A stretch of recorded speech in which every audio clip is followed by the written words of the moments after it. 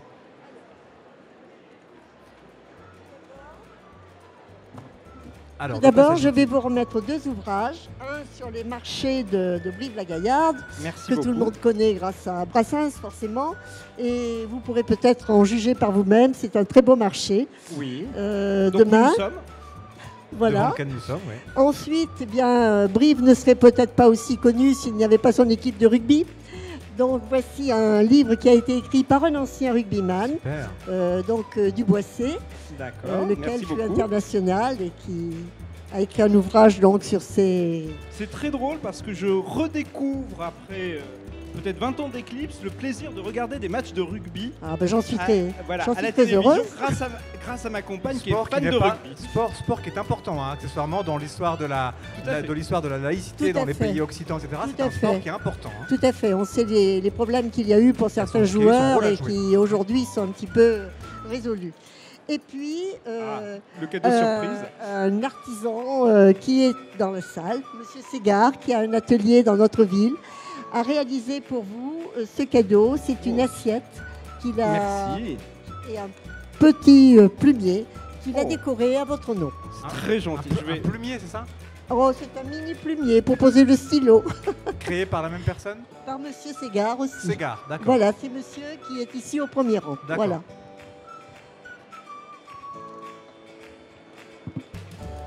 On va au moins regarder le plumier pour le plaisir des yeux. Un plumier, un écrivain, un historien. Si on voit pas ça, on n'a rien vu. Et en s'efforçant de le montrer peut-être un petit peu à la caméra qui est juste en face de moi, Monsieur Grandcoin. Merci beaucoup. Ça me touche énormément. Bravo, monsieur. En le relevant un chouïa, le plumier. Oui. Voilà. Pour que la caméra l'ait bien. Et donc j'imagine l'assiette.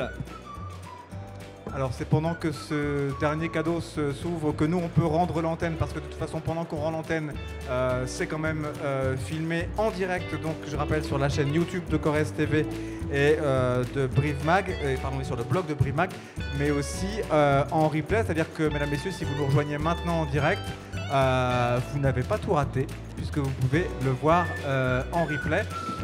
Merci Madame Domenech, donc présidente de la commission culture du Conseil des sages, qui a élu Philippe Grandcoin, lauréat 2019, que je remercie aussi pour le Faubourg des Diaboliques.